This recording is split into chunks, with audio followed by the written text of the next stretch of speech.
Hello there, friendly neighbors, and welcome back to our channel! Today we begin the journey of me trying to figure out where I want to film videos in my new house. This is my original idea, but as you can tell, one half of my face is very much darker than the other half. I don't know, I'll see what I can do with my editing magic, and if I decide that this spot isn't gonna work, then next video we're gonna move. And you know what? That's gonna have to be okay. Today, we are going to be talking a little bit about the connection between ferret diet and dental health. My ferrets are being loud. Welcome to my channel. Originally, I was going to be making a video today just about dental health and ferrets in general, the common issues we see in dental health, and how to work on preventing them. But then I found this really interesting study that just totally blew my mind, and I hyperfixated on it for like 2 weeks. So, this is where we are.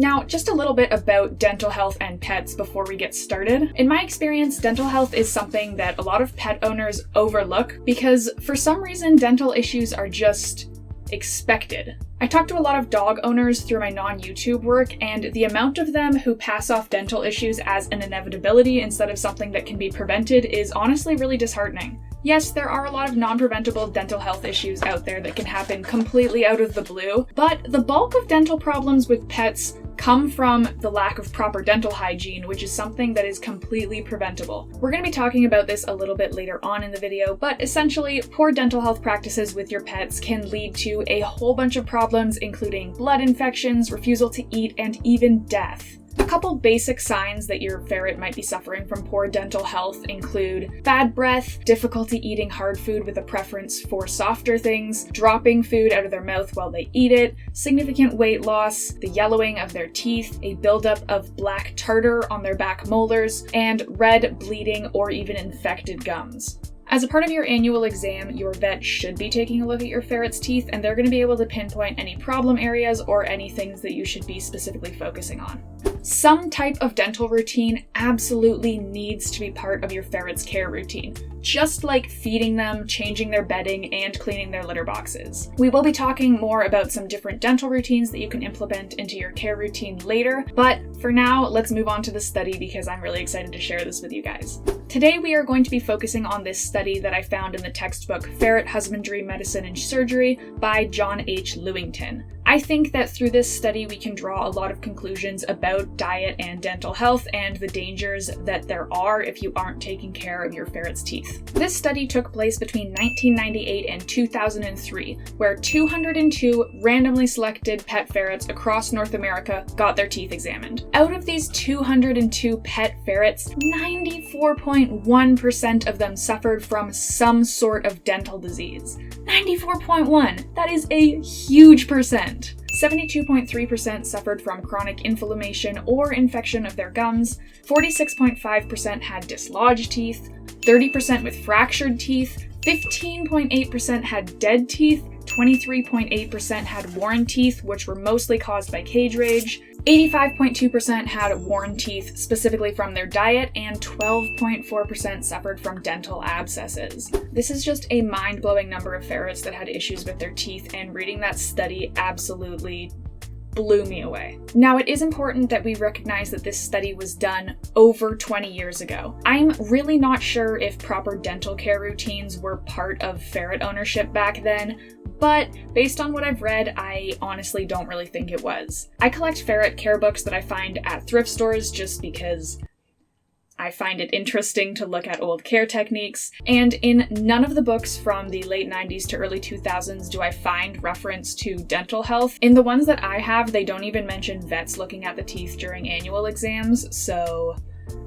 I don't have very high hopes for how well we were taking care of ferrets' teeth back then. It's not until the textbook Ferrets for Dummies 2nd edition, which was published in 2007, that I see any reference to dental health or dental care routines that you should be doing with your ferrets. Because of that, I do think that it's safe to assume that most of the ferrets in this study were having little to no care taking care of their teeth by their owners. And if that is the case, then these numbers show how likely these conditions are if you aren't looking after your ferret's teeth. Now, moving on, because that is not the end of this study. Oh, no. It's not the end. The same study was repeated, but instead of doing the study again on pet ferrets, it was done on a colony of feral domestic ferrets in New Zealand. 88 feral ferrets were captured, and of these 88 ferrets, dental issues were pretty much non-existent. Only 1.1% suffered from gum inflammation or infection, 4.5% had fractured teeth, 1.1% had dead teeth, and only 3.4% of these ferrets had wear from their diet. Any of the other issues that our pet ferrets were suffering from did not exist in the feral ferrets that were studied. So what is so different between these 94.1% of pet ferrets with dental health and the less than 5% of feral domestic ferrets with dental issues? I really think it's reasonable to assume that these feral ferrets were not sitting in the bushes brushing their teeth after every meal, even though the mental image of that is pretty cute. In order to understand why these numbers were so different, I think we need to break down the common dental issues we have in domestic ferrets and explain where these come from. For this video, I want to be focusing mostly on the two main dental issues we see with our ferrets, and that is tartar buildup and dental abrasion. It's from these two main problems that a lot of other issues stem, so in my opinion, by focusing on these problems and trying to eliminate them, we can then eliminate other issues that our ferrets are having with their teeth. So let's go ahead and talk about these two. Dental abrasion is also known as worn down teeth, and it affected 85.2% of pet ferrets and only 3.4% of the feral ferrets. Dental abrasion is caused in two main ways. The first way is just by one tooth hitting or grinding against another, and the second, more common way is wear from things that they are chewing on, most commonly food, because that's what they normally have in their mouths. I like to eat duck. Like I said, dental abrasion can lead to a bunch of other problems. This includes tooth avulsion, broken teeth, dead teeth, and more. Tartar buildup is the second issue that we need to be focusing on, and it is the most common dental problem for ferrets. It's caused by food and bacteria sticking to your ferret's teeth, which then hardens and turns into that yellow thing you might see on your ferret's molars. This is called plaque. As the plaque sits there and builds up more, it hardens into a very tough black spot known as tartar. This is normally found in the back of ferrets' molars, and you might be able to see it in your own ferrets. Tartar buildup can lead to gum inflammation, lots of infections, avulsion, dead teeth, and so many other problems, because bacteria is basically just sitting in your ferret's tooth. It's the same as if you literally never brushed your teeth. You'd feel really gross, and your breath would smell really bad. Does your breath smell bad, Lyra? Let's see. Can you open your mouth? No. We're doing a sniff test. Let me see your breath. Mom, you're being weird. You're not being very cooperative.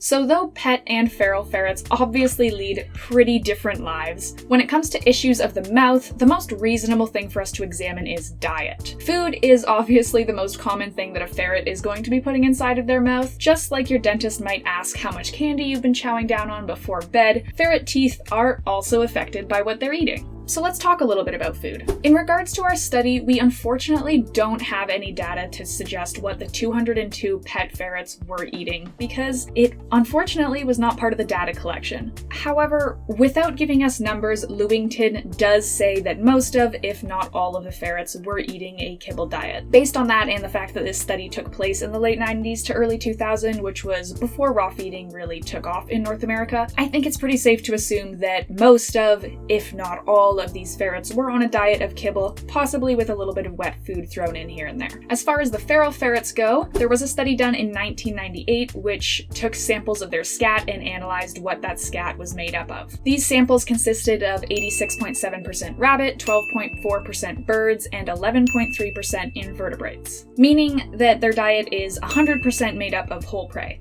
which is not really that unexpected. We should have seen that one coming. So let's try and relate diet back to our two main dental concerns, which are abrasion and tartar buildup. Now, obviously, there is a pretty big difference between eating a dry bowl of kibble and eating a whole rabbit, but the main difference that we need to focus on is moisture. Kibble is dry and water is wet. These are things we know about the world, and I probably don't need to explain to you. Because of how dry kibble is, it makes it extremely hard. This is used as a selling point to say that, oh, the kibble is hard, which means that they have to chew it more, which means that it's going to scrape plaque off their teeth and help clean them.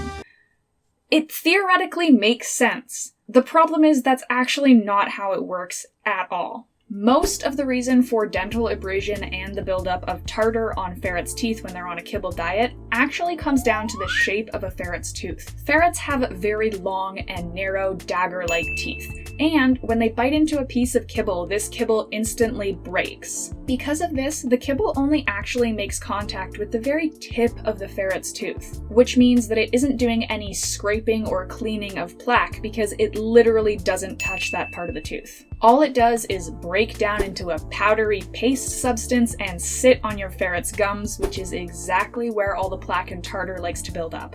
Now, while this pasty, powdery substance is adding to the amount of bacteria and therefore plaque and tartar on your ferret's teeth, the kibble that they're biting into is wearing down on their teeth. The sharp tips of their teeth take on a lot of pressure in order to break down those pieces of kibble, which over time causes significant wear on their teeth. Meanwhile, a feral ferret has a diet that consists of completely whole prey, which is really moist and therefore less hard than kibble. Their teeth tear, chew, and gnaw through fur, skin, thin bone, and muscle. And because that food doesn't break at first contact, the motions that their teeth go through in order to break the food down into small enough pieces to actually swallow is what cleans them. Imagine what chewing a piece of gum does to the wear of your teeth versus biting down on a really hard biscuit. That is the difference between kibble and whole prey. So now that you have a better understanding of exactly why kibble is bad for your ferret's teeth, I am sure you're asking a really big question. Okay, what do I do about it? In my opinion, there are three main options you have when it comes to helping to improve your ferret's dental health. The very best option, which I wish that everyone was able to do, is to feed your ferrets a diet of completely whole prey. Based on the data in our study, we can come to a very easy conclusion that a diet of whole prey is significantly better for your ferret's teeth. I am a very strong advocate for raw feeding, and I personally think that it is the best thing you can do for your ferrets, not just for their dental health, but for their health as a whole. If this video has made you curious about the raw diet and you want to learn more, check out some of the links I have in the description. Feeding your pets a raw diet is a really big decision, and it's important that you've done as much research as you possibly physically can before you're making the switch. Now, obviously, not everyone can or even wants to feed their pets a raw diet, and that is completely fine. Because guess what? I don't feed my ferrets whole prey. I really wish I could, but between the mixture of my ferrets being really picky and it just not fitting into my lifestyle, I really can't make it work. I go into the reasons of why I feel we need to stop shaming people for not feeding a raw diet in my unpopular ferret care opinions video, so if you want to hear me rant about that, go watch that video.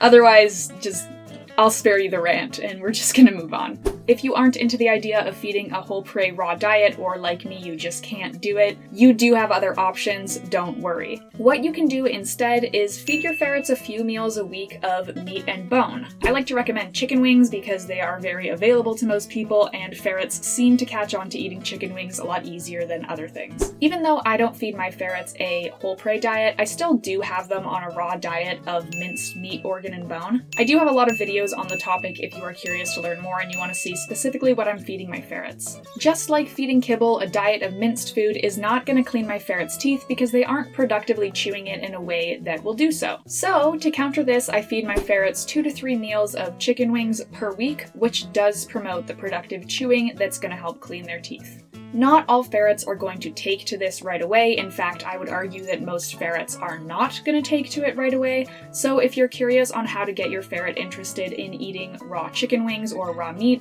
again, check out some of the links in the description I have down below because I have some guides down there that will hopefully be able to help you out. Now, if you don't want to feed your ferrets a diet of whole prey and they're being really picky and not willing to eat the chicken wings that you have so beautifully presented towards them, you do thankfully have a third option. That third option is to, as often as possible, be brushing your ferret's teeth. By brushing their teeth, you are going to be mimicking the productive chewing that feral ferrets do that helps them clean their teeth, and you are going to be preventing the growth of bacteria and therefore plaque and tartar. You can use a cat toothbrush, finger brush, or even just a Q-tip alongside some enzymatic toothpaste. My vet recommends using the I'm going to butcher up this pronunciation, but just bear with me here. Verbac CET enzymatic poultry-flavored toothpaste.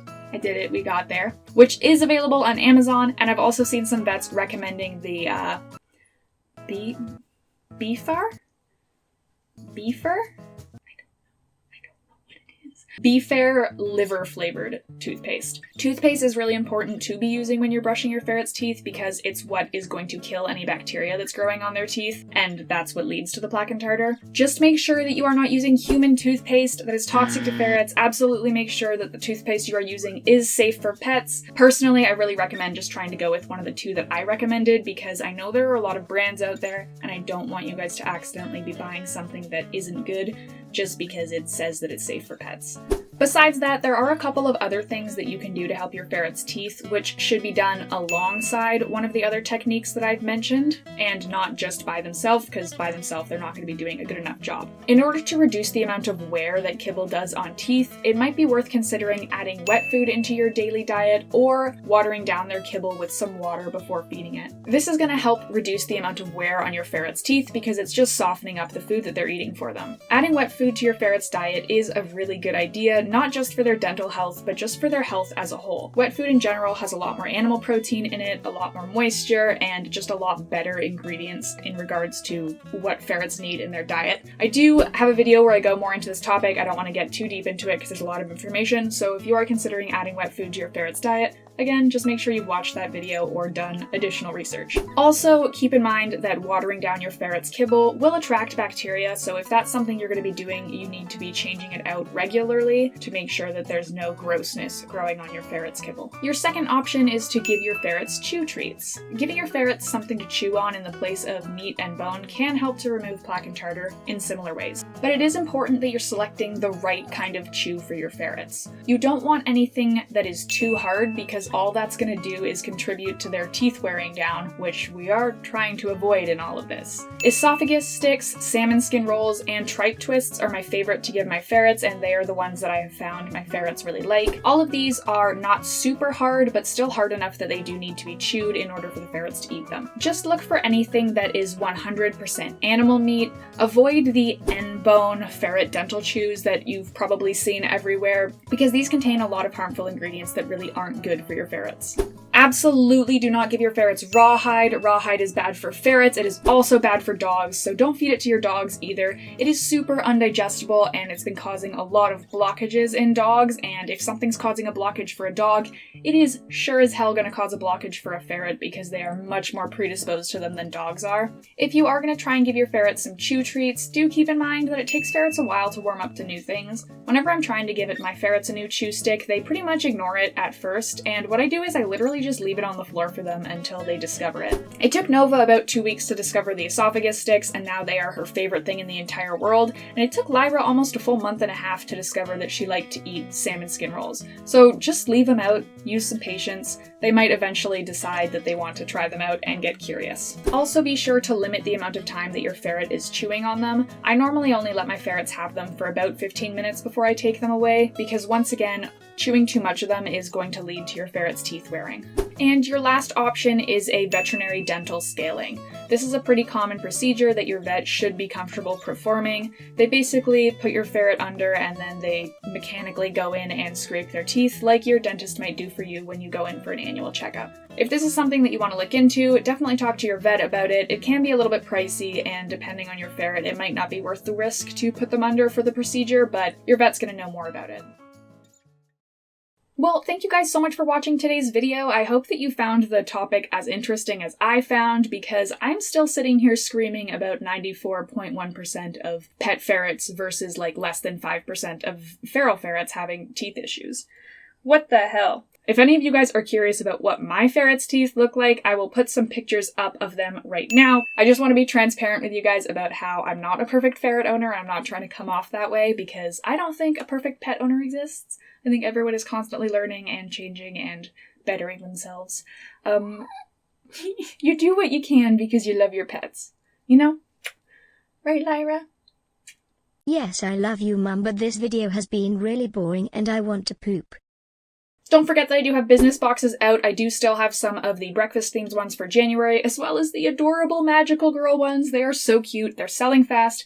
They might be sold out by the time that I'm filming this.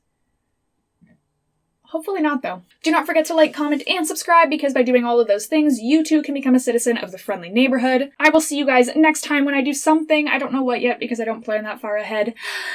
Goodbye! Say goodbye, Lyra. I still have to poop.